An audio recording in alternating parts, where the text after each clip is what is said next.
स्वागत है आपका मुनाफे की मंडी में एक नए तेवर और नए कलेवर के साथ। आज हम मुनाफे की मंडी लेकर आए हैं जहां आज से बात होगी और भी ज्यादा मुनाफे की, और साथ ही तमाम मंडियों की पड़ताल भी लेंगे। ग्राउंड की क्या स्टेटस है, सिर्फ स्टूडियो से नहीं, ग्राउंड के भी तमाम खबरें आपके लिए लेकर आएंगे। और आज हमारे साथ तीन खास मेहमान हैं। हमारे साथ अनुज गुप्ता हैं IIFL सिक्योरिटी से, बीटूपन मजुमदार हैं bmazumdar.com के, और साथ ही रविंद्र राव हैं कोटक सिक्योरिटीज के कमोडिटी हेड हैं। आप तीनों ही मेहमानों का ET नाउ स्वदेश पर स्वागत है। लेकिन सबसे पहले बात करेंगे आज एक अहम खबर की, वो है NCDX के वायदा को लेकर। जिस तरह से वॉल्यूम लगातार कम हो रहे हैं NCDX पर, एक बड़ी चिंता बढ़ गई है। और इस पर बात करने के लिए हमारे साथ एक खास मेहमान भी है, CPAI के प्रेसिडेंट हैं नरेंद्र वाधवा जी।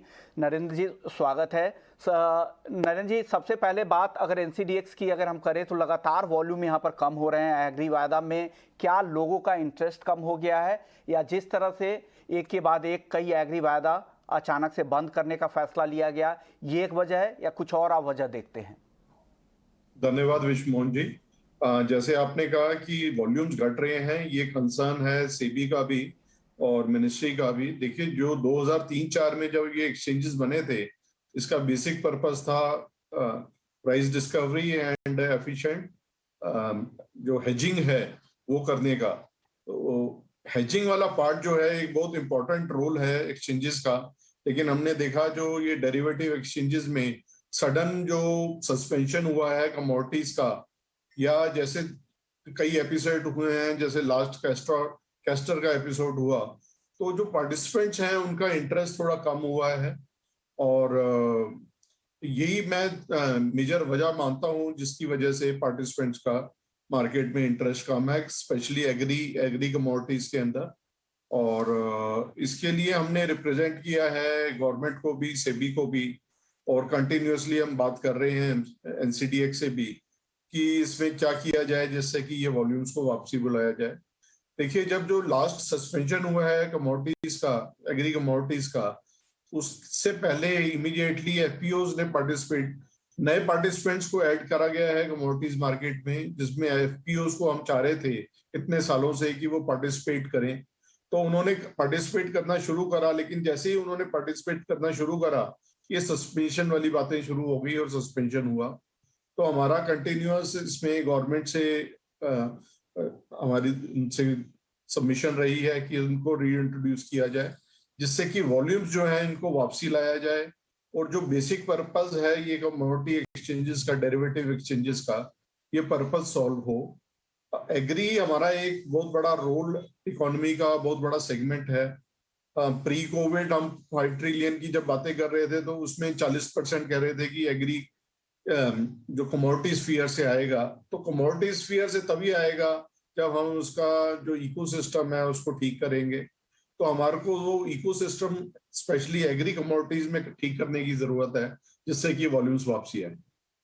सर, करीब करीब 2 दशक हो चुके हैं, ये काफ़ी लंबा समय होता है किसी भी प्लेटफॉर्म को एस्टैब्लिश्ड होने के लिए। लेकिन हम अगर इंटरनेशनल पीयर्स के मुकाबले काफ़ी पीछे रह गए हैं, और अब तो ऐसी नौबत आ गई है कि एग्री वायदा का कोई मतलब ही नहीं। नया तो हम प्राइस डिस्कवरी सही तरीके से हो पा रही है, और नई एक्सचेंज के फ्रंट पर भी बहुत सारी दिक्कतें, जैसे समय के साथ जो बदलाव होने चाहिए वो भी यहाँ पर नहीं दिख रहे हैं। और ऐसे क्या करने की ज़रूरत है, क्या कुछ ऐसे सॉल्यूशंस ज़रूरी है ताकि एग्री वायदा का कारोबार देश में टिके और तेजी से आगे बढ़े? आपने बिल्कुल ठीक कहा कि 2 दशक हो गए हैं, अभी तक वो कमोडिटीज के जो वॉल्यूम्स होने चाहिए थे वहां पर हम बिल्कुल नहीं पहुंचे। रादर हमारे जो वॉल्यूम्स हैं वो नीचे डिप कर रहे हैं, जिसमें करेक्टिव एक्शन की डेफिनेटली जरूरत है। वेरियस कमेटीज बनी है, उसमें हम भी CPI as a association partner है, और उसके अंदर मेंबर्स हैं। वही हम इंट्रोस्पेक्शन कर रहे हैं और डेलिब्रेशन कर रहे हैं कि इसको वैसे वापसी कैसे रिवाइव किया जाए। मैंने जैसे आपको कहा, गवर्नमेंट से हमारी कंटिन्यूअस बात हो रही है पोस्ट सस्पेंशन कि उनको रीइंट्रोड्यूस कैसे किया जाए। देखिए, एक और डाटा है कि पीछे जब भी कोई कमोडिटी का सस्पेंशन हुआ है तो वो दोबारा मार्केट के अंदर उसके वॉल्यूम्स लाना एक बहुत बड़ी मुश्किल चीज है। तो हमने ये अभी लास्ट मीटिंग में FM से भी हम मिले थे, तो वहां पर भी हमने ये बताया है कि इसको जरूर देखने की जरूरत है एग्री मार्केट को, हमारे को डेरिवेटिव मार्केट को बढ़ाना है। जो स्टेब्लिश करा है इतने सालों में, उसको खत्म ना किया करने दिया जाए। तो सारे स्टेप्स लेने की जरूरत है। विजमोहन जी, इसके अंदर कोई एक सिंगल आंसर नहीं है, सिंगल कोई वो नहीं है। जो इकोसिस्टम है इसी को ठीक करना है, ये सस्पेंशन नहीं होने चाहिए। और बाकी जितने पार्टिसिपेंट हैं, एफपीओ जो हैं, इनको इस प्लेटफॉर्म पे लाने की जरूरत है। शुक्रिया वाधवा जी, आपने वक्त निकाला। लेकिन जाते जाते आपको ये भी सुनवा देते हैं कि बाकी जो भी पार्टिसिपेंट्स ट्रेडर्स हैं उनका क्या टेक है, क्या दिक्कतें हैं कि एनसीडीएक्स के वॉल्यूम में रिवाइवल नहीं आ रहा है, एग्री वायदा अपने सर्वाइवल के लिए जूझ रहा है। उन्होंने क्या कहा, आइए सुन लेते हैं। वॉल्यूम्स की कमी का जो मेन कारण है वो मार्जिन का है। मार्जिन आजकल हम देख रहे हैं कि दिन प्रतिदिन सभी कमोडिटीज़ पे बढ़ते जा रहे हैं। दूसरा कारण जो मैं मानता हूं कि सरकारी हस्तक्षेप एनसीडीएक्स के मार्केट पे बहुत ज़्यादा है। बिना किसी ज़मीनी हकीकत या ठोस कारण के किसी भी कॉन्ट्रैक्ट को अचानक बंद कर दिया जाता है। जैसे हम पिछले कुछ सालों में देखा, चना वायदा, सोयाबीन वायदा, सरसों तेल वायदा को अचानक ही रातों रात बंद कर दिया गया। और ये सर्कुलर जो आते हैं वो बंद मार्केट में ही आते हैं, जिससे अगले दिन पैनिक मार्केट में बहुत ज़्यादा देखने को मिलता है। इसका एक तीसरा कारण मैं मानता हूँ डब्बा ट्रेडिंग। डब्बा ट्रेडिंग आजकल जो है बहुत ज़्यादा बढ़ रही है, ट्रेडर्स उस तरफ रुझान हो रहा है। कम वॉल्यूम का और कारण जो हम देखते हैं कि लिमिटेड आइटम है, इसमें बहुत ज़्यादा आइटम्स की कमी है, ये भी एक इसका मेन कारण हो सकता है। एनसीडीएक्स पे हमने काफी वॉल्यूम ड्रॉप होते हुए देखा है। नो डाउट प्राइजेस में गेन्स आई है, उसकी वजह से इतना रिफ्लेक्शन जल्दी नहीं दिखाई दे रहा था। बट मई महीना ऐसा रहा है कि सारे एसेट क्लास में गिरावट थी, और उसी के तहत ये नजर में आ रहा है कि एनसीडीएक्स में जो वॉल्यूम है उसमें गिरावट भी बढ़ी है। तो बोल सकते हैं हम नवंबर मई मंथ की अगर हम बात करें पर्टिकुलरली, तो इक्विटी, नॉन एग्री, सभी में हमने देखा कि एक कहीं ना कहीं जो इंटरेस्ट था वो थोड़ा कम होता हुआ दिखाई दिया है। मई में सभी जगह पे गिरावट थी, उसका भी एक असर था। कोविड के बाद हमने देखा पब्लिक ज्यादा करके अपने बिजनेस पे ध्यान देने लगी। वॉलेटिलिटी मार्केट में काफी ज्यादा बढ़ चुकी है। जिस ढंग से हमने की इवेंट्स बनते हुए देखे हैं, तो वॉलेटिलिटी ज्यादा होने की वजह से भी लोगों का रुझान कम हुआ है। मार्जिन्स, कंप्लायंस, ये काफी चीजें हैं जिसकी वजह से हमें लगता है कि वॉल्यूम्स में ड्रॉप है।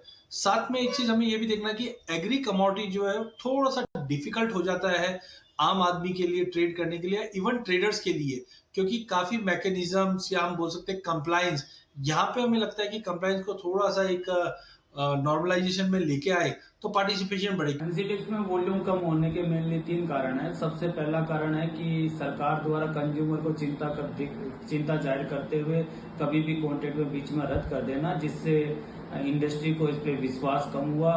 क्योंकि कभी भी कोई भी चीज यदि इंडस्ट्री हेज करती है और यदि उसको सरकार बीच में कॉन्ट्रैक्ट को खत्म कर देती है तो उनको बड़ा लॉस हुआ था। दूसरा सबसे बड़ा कारण एनसीडीएक्स खुद है, क्योंकि उसने सारे तबके को जोड़ने की कोशिश नहीं किया। यदि वो इंपोर्टर, एक्सपोर्टर, किसान, ट्रेडर, सब तबके को यदि जोड़ती तो उसमें डेप्थ ज्यादा आता, वॉल्यूम ज्यादा आता, और इसमें जो है अभी भी इसका वॉल्यूम कम नहीं होता।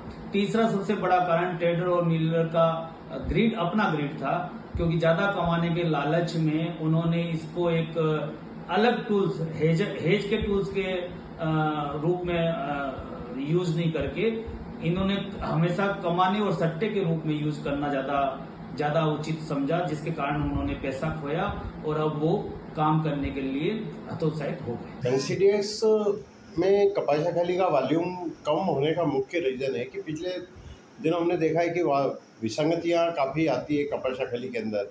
अगर देखा जाए, जैसे मई वायदे को देखा जाए तो 27 से बंद हुआ, और हाजन में अगर खली लेने आया तो 3031 है। तो इस टाइप की विसंगतियों से व्यापारी का मन थोड़ा दूर हटता है। तो इन सब चीज़ों से मुझे लगता है कि अगर कपासिया खली का वॉल्यूम अगर आपको बढ़ाना है एनसीडीएक्स में, तो उसका एक ही रीज़न है कि आप उसको 6% की खली जो चलती, बहुत कम चलती है पूरे इंडिया में, तो उसको 7 से 7.5% ऑयल की कंडीशन की खली कीजिए। मुझे लगता है एनसीडीएक्स में कम वॉल्यूम की 2-3 महत्वपूर्ण वजह है, जिसमें इसके सभी स्टेक होल्डर्स का संपूर्ण योगदान सबसे ज़्यादा ज़रूरी है।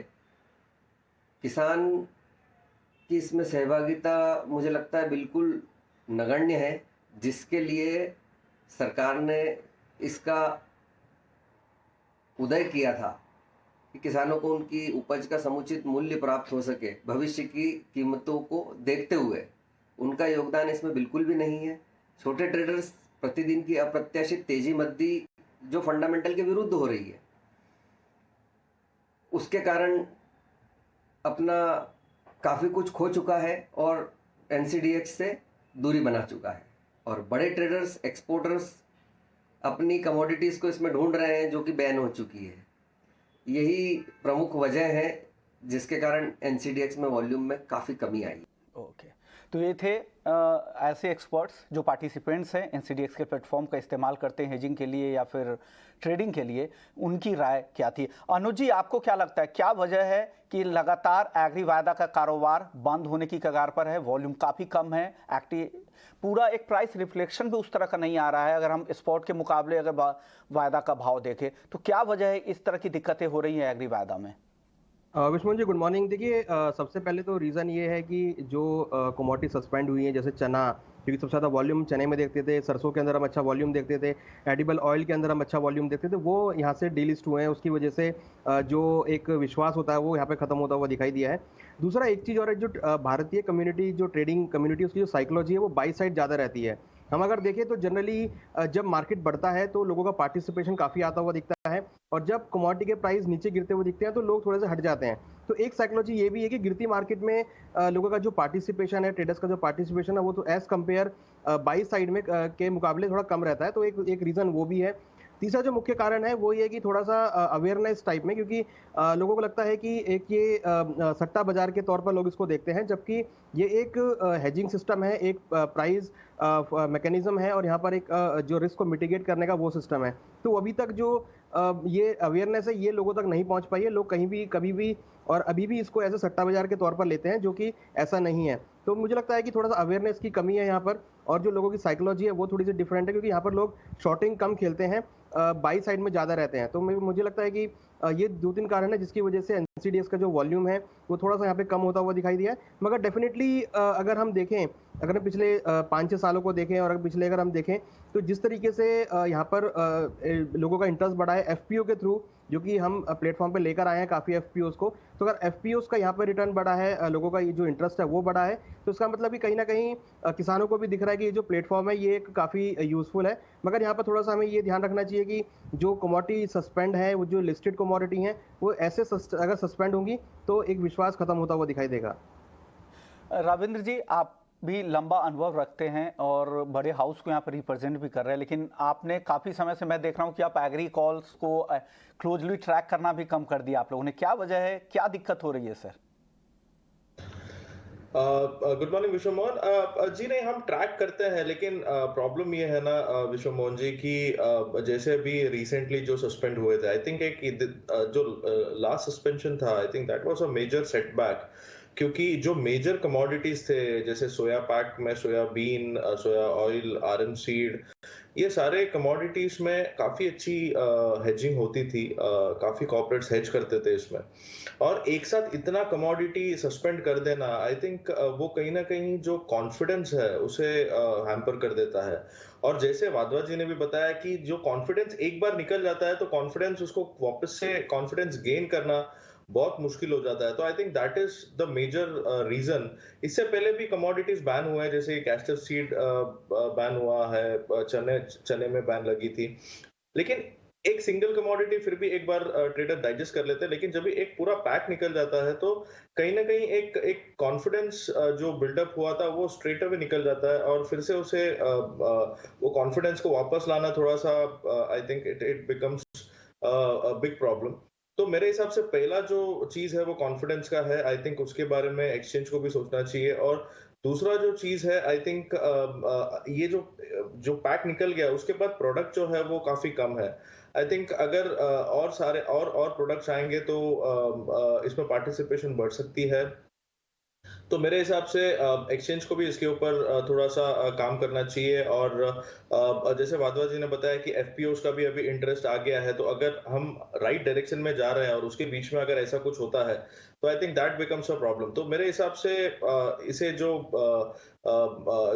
कमोडिटी बैन करने की जो आई थिंक जो प्रॉब्लम है, आई थिंक उससे निकल जाना चाहिए, और कॉन्फिडेंस वापस मार्केट में आना चाहिए। आई थिंक वो आ जाता है तो फिर मेरे हिसाब से फिर से इसमें वॉल्यूम्स में हम इंक्रीज होते हुए देखेंगे।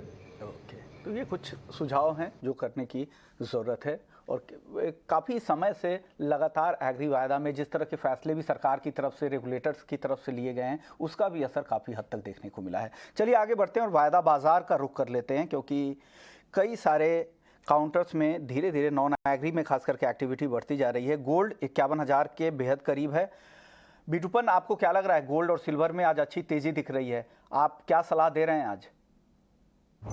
लग रहा है थोड़ा सा सिल्वर में मैं थोड़ा पॉजिटिव मोमेंटम एक्सपेक्ट कर रहा हूँ। थोड़ा सा इन्वर्टेड ग्रीन सोल्जर जैसा पैटर्न भी बना हुआ है और थोड़ा सा मार्केट में लिक्विडिटी आ रहा है। थोड़ा सा जो फियर या पैनिक था वो स्टेबलाइज हुआ है पूरे ग्लोबल मार्केट में। In the sense US market में काफी बड़ा पैनिक क्रिएट किया था, स्टॉक मार्केट हो या सभी मार्केट में काफी पैनिक हुआ था और यूएस और यूरोप में भी हुआ था। तो वो थोड़ा स्टेबलाइज हो रहा है, जो भी एक लिक्विडिटी के कारण जिस तरह से पैनिक किया था वो भी स्टेबलाइज हो। तो मुझे लग रहा है यहाँ से थोड़ा सा मार्केट स्टेबल होना चाहिए। और सिल्वर मुझे लग रहा है थोड़ा सा गोइंग फॉरवर्ड पॉजिटिव मोमेंट दिखाएगा। अब इन्वर्टेड ग्रीन सोल्जर पैटर्न भी है और इंट्राडे में मुझे लग रहा है कि थोड़ा डिस मिलता है तो बाय कर लेना चाहिए। 62,500 इमीडिएट टारगेट पॉसिबल है। उसके ज्यादा उसके ऊपर भी हम लोग देख सकते हैं कि 63,000 के आसपास भी मार्केट जा सकता है। तो मेरे हिसाब से बाय और डिप रहना चाहिए सिल्वर में। इवन गोल्ड में भी थोड़ा सा करेक्शन आता है तो थोड़े मॉडरेट टारगेट बाय कर सकते हैं। की सलाह है। रविंद्र जी, आप भी खरीदने की सलाह देंगे गोल्ड और सिल्वर में आज? बिल्कुल विश्व मोहन जी, मेरे हिसाब से फंडामेंटली अगर देखें तो डॉलर में हम एक ऊपर के लेवल से करेक्शन देख रहे हैं। मैंने पिछले बार भी कहा था कि 104-104.50 के आसपास 2017 के हाइस है, तो उसके ऊपर सस्टेन करना डॉलर इंडेक्स को बहुत इंपॉर्टेंट है। अगर वो नहीं करता तो फिर हो सकता है कि बॉटम से गोल्ड में एक अपमूव आ सकता है। और अभी डॉलर इंडेक्स जो है वो अराउंड 102.80 के आसपास ट्रेड कर रहा है। प्लस अगर बॉन्ड यील्ड्स भी देखें तो उसमें भी एक करेक्टिव मूव आया है। तो मेरे हिसाब से रीजन यही है कि जो फेड जो एक्सपेक्टेशन था पहले कि फेड शायद बहुत एग्रेसिवली इंटरेस्ट रेट बढ़ाएगा, हो सकता है कि 75 बेसिस पॉइंट्स भी बढ़ाए, बट वो अभी नहीं दिख रहा है। और आगे के दो जो मीटिंग है उसमें एक्सपेक्टेशन ये है कि शायद 50 बेसिस पॉइंट्स ही बढ़ाएगा इन ईच मीटिंग। तो उसकी वजह से हम यील्ड में एक करेक्टिव मूव देख रहे हैं। लेकिन मेरे हिसाब से ये रैली कितनी सस्टेन करेगी गोल्ड में वो एक क्वेश्चन मार्क है, क्योंकि ये जो रैली आई है this is just a bounce back rally. और डॉलर इंडेक्स के थोड़ा सा वीकनेस की वजह से अगर डॉलर स्ट्रांग होता है और गोल्ड फिर भी स्ट्रांग रहता है, देन वी कैन से कि हाँ ये रैली कंटिन्यू करेगा। तो मेरे हिसाब से अभी के लिए तो पॉजिटिव लग रहा है। और मैं भी मुझे भी इसमें चार्ट में एक इनवर्स हेड एंड शोल्डर दिखाई दे रहा है इन सिल्वर एंड गोल्ड बोथ। और पॉसिबल है कि इसका टारगेट यहाँ से एक्सटेंड हो। गोल्ड में 51,100, 51,200 तक की पॉसिबिलिटी है। सिल्वर में आई थिंक हम 63,000 तक के लेवल्स भी देख सकते हैं शॉर्ट टर्म में। तो मेरे हिसाब से अभी के लिए बाइंग में रहना चाहिए।